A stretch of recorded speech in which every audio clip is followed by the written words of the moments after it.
Umentri rangba kajela ukon rat ke sangma haga kendai trik jeliong ulakawe e kalama haga jingplat paidbah ya kisan deliki bus ilektrik kibaning kong e hapo jong PM e-bus sewa scheme haga program kabala long hatara ghar state guest house Shillong. Kajing pelat kalong kasin jam kabakongsan ban kintiu ya kalit kawan kabane hagi jakasar ban penduna ya kajing penmi karbon ban penne ya kakut kasuba bat penklan bat pensuk ya kajing syakri hakalit kawan jeng paidbah haki jakasar. Kini ki bas kedai ki badan ya ka air condition ki bampenmi ya katadam ki bas kem bat ki bala banyat hadu ars 4 kilometer haka shisin charge ki bangyam hadu ar pesan ngut ki beriu bat ki bala ban pendrong ki wheelchair naka benta kitu ki bamla banyat haba ai jingkran haka jingalang Umentri rangba ulai kuble ya katanan urban bat ru khamtam ya ka sarkar India halor ka jingkershan ya ka senjam balashum da ka jela ban penklador hakabaya day bat kalit kawan hagi jakasar lingba ka jingpelat ya ki bus hapo jong ka PM e-bus sewa scheme da ka baong bakani kan yarap shibun ban penduna ya ka jingkapnya bat pensluri kinong shnong bakin pendan kam de ki kali paidbah haka jaka jong ki kali shimen Menta kasni, ni sakhi ya kajing pelat paidbah ya ki e-bus hapo jong ka PM e-bus sewa scheme ula ong haba ajing ro ya kajingo i jingai jong menteri rangba du kari Narendra Modi bat ka sarkar India ban kintiu ya kalit kawan kabane jong ki paidbah hakeleng kari ukon rat ula kedo bakalit kawan jong ki paidbah la slambha kala kelalong ka wene ki jing e ka bakrau hakanong ba Shillong bat ong baka sarkar kala persyangi kilat kilenti ba phero pher ha kini kisnam ki balalet no ula batai kini ki bas thamai kum ka weipat ka sen jam ka bakongsan ha ka bayade bat ka jingdan kam ha ki jakasar ka jing thmu kam de shu la ka jing shakri ling ba ki bas kawan ra e ka jing yo nong ula ong haba benram ka jing thmu ka long banthau ya ka rukam trekam ka basngan ka bala ban shania ka bala ban tip lupa bat kabala banyo de kinong shnong wat la kajing pelat kalong shwa tang ye kisan deli ki bus electric ha ka ni ka benta ka beningkong hindrei na kalyang ki officer la pentem ba haslo la dab ban bha hadu sanpho tri ki bus electric hapo jong ka scheme katkum kajing penpau da katanan urban affairs la ong ba kajing don jing ki paidbah ki basong bus haslo kala kiu na kalai spa ngut ha kajing sdang syakum ba lai hajar ngut kinong shong bus hakashisngi hapo jokashi benai da kajing penyar ya kajing syakri ke sarkar ka khami lenti bakalat kawan jogi paidbah kan kenjo syakajing ajing syakri ya kumbah dripo wajar ngut kinong let nongwan man lakasngi. First of all, I would like to congratulate the department and at the same time thank our Honorable Prime Minister and the Government of India for the vision as well as converting that vision into an actual action. And today we are seeing the launching of the e-buses under the PM e-bus Seva scheme. As you're aware that public transportation has been one of the biggest challenges for us in the city, and we have been experimenting with different models at different levels, whether it is the school buses with the stems or whether it is trying to bring out new systems in the public transportation, the buses that we have, and now with the e-buses.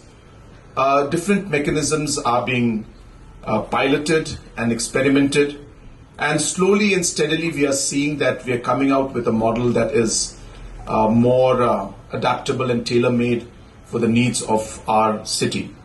And the ultimate goal of this entire process is really to figure out how we can decongest the city, how we can ensure that people will use public transport more than the personal vehicles, so that the congestion in the city can reduce, and that of course, as we know, has got multiple benefits for everyone.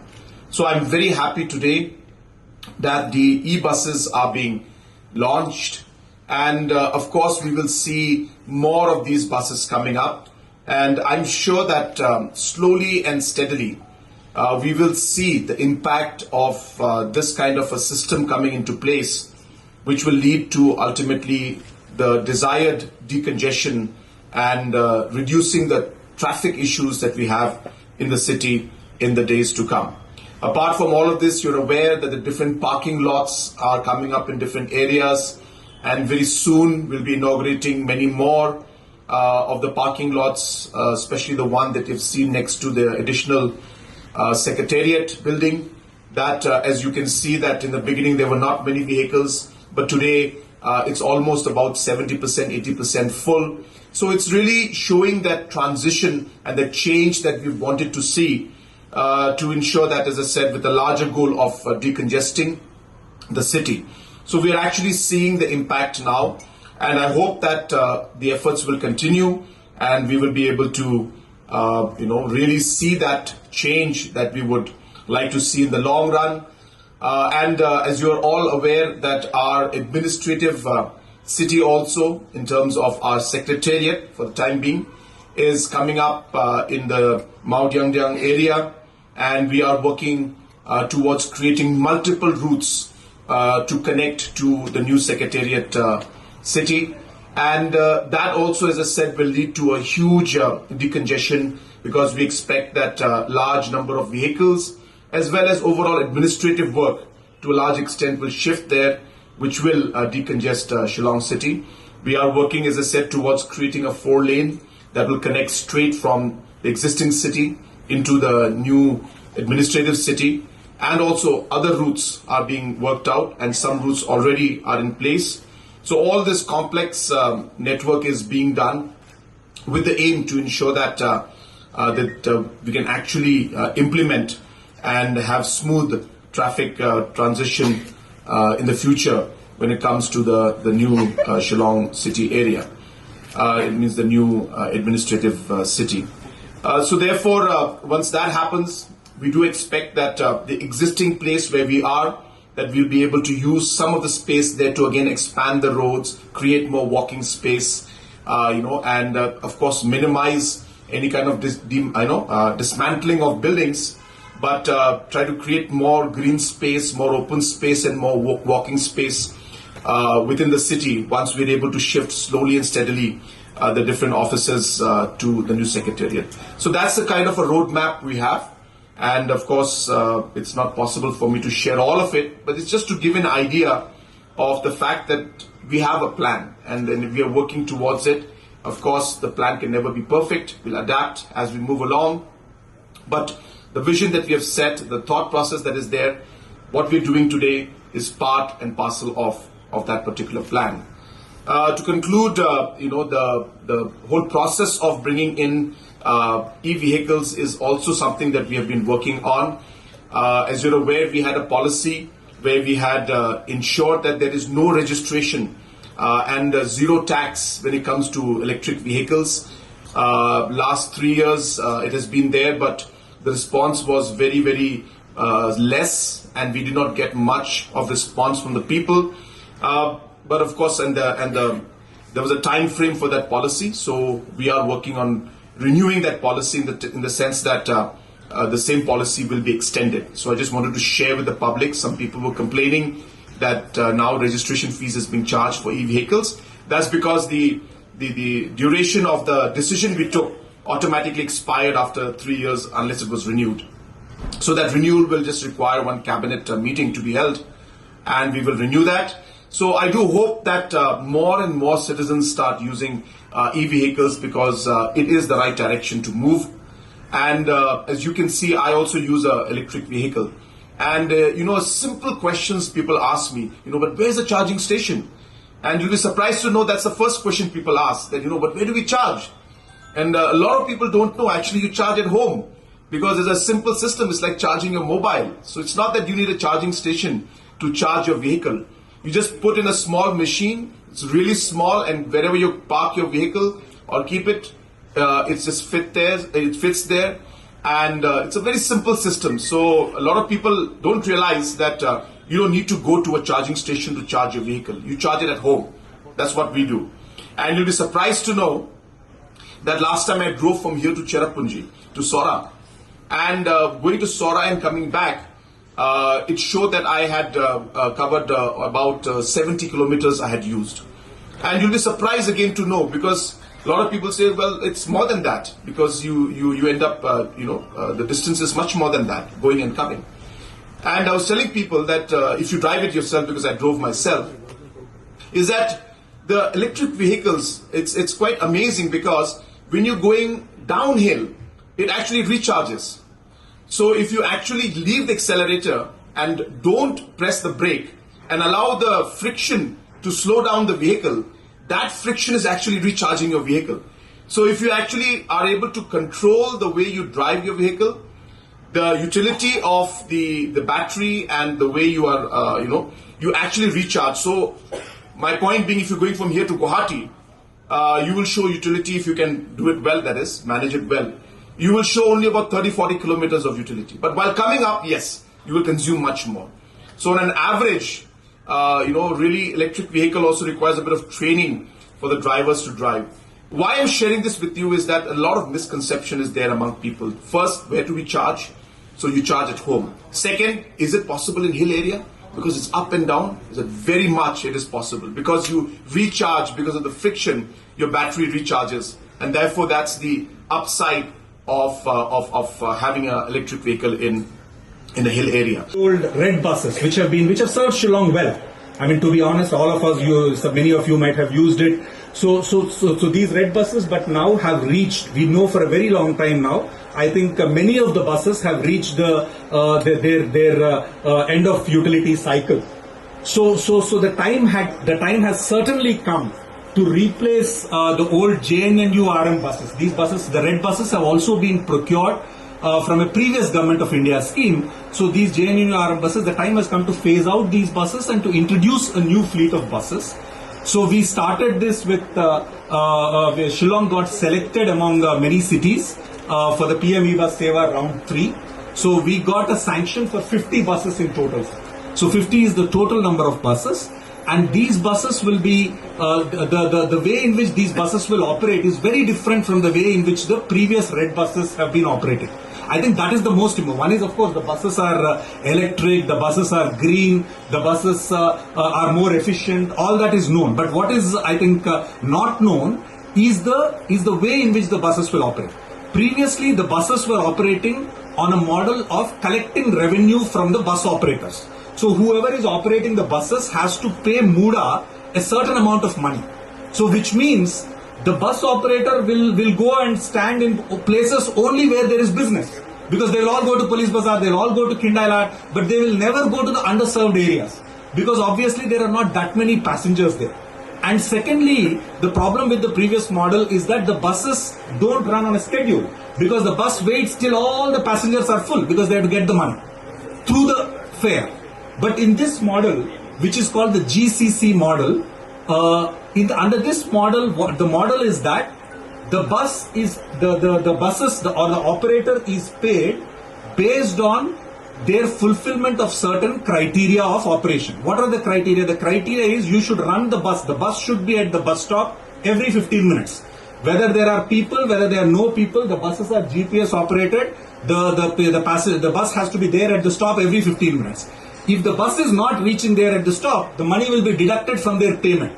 So here the operator is paid by the authority, which is in this case Muda, and of course the money is coming partly from state government and partly from Government of India. In fact, majority of the money is coming from the state government, but a substantial percentage is coming from Government of India under the PM e-bus Seva scheme.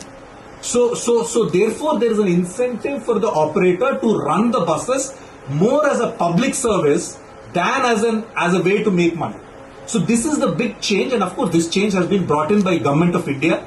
So in this model, so now globally this is the model, so that the bus operators run the buses as a public service, as a utility that is available for the public. So the bus will come, whether there is all of us who have traveled to, even many of Indian cities have this now regularity of buses abroad. So where even if there's one passenger, two passengers, the bus comes and the bus goes on time. It's not that the bus is waiting for more passengers and all that method.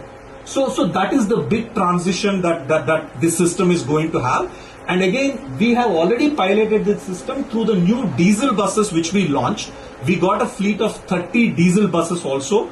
Out of them, 15 of them have been on the road for the last almost 3 to 4 months.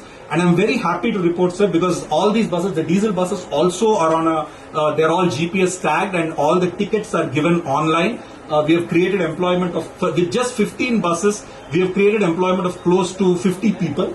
So all are our local boys and girls who operate these buses. And we also have a dashboard where every day, every second, we see how many people are using the service. So when we started the diesel buses, those 15 buses on the route from IM, from Negrims basically to Upper Shillong, we started off with 300 people using those buses every day. As of yesterday, the average is 3,000. 3,000 people are using this service every day. And we have data, we know, which routes, etc., etc. So similarly, when we run these buses, we have identified 4 major routes in the city. So the buses will crisscross. And in 6 months' time, our goal is to have a fleet of 150 buses, a combination of diesel and electric. So these buses will run regularly. They will be available on time. And we expect at least 60,000 people in the city on a day-to-day basis, which means most of the people who are commuting around to be able to use this service. And obviously this will, the level of efficiency that it can bring in. And of course, we all know these are very comfortable buses. They also have air conditioning, both the diesel buses and the electric buses. So I think this is our humble effort to make life better for the people of Shillong, especially people who are commuting from the peripheral areas to the core of the city. So they have to pay a huge amount of money, as you know, waiting for taxis, both wasting time because time is also money, and also not traveling comfortably. So I think a number of problems are going to be solved by this, and I'm very happy to be standing here, and I really thank our Honorable Chief Minister for setting this goal for us to improve mobility in the city, to have a better system.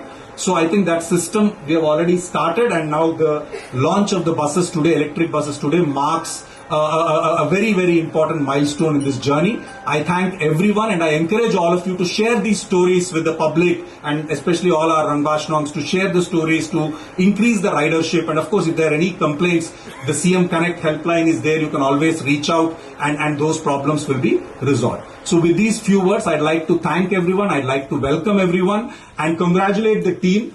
There's been a lot of running around to make this happen. I want to congratulate the Muda team, the entire urban team and everybody, and of course our vendor who has been selected through a tendering process by the Government of India Charter. So they run buses across the country. So they have a capability. They are running almost 2,000 buses around the country. So they are our main vendor, but they will obviously recruit local boys and girls to actually operate these buses. So a huge employment also will be generated. With these few words, I'd like to thank everyone and wish this initiative a huge success. Thank you so much.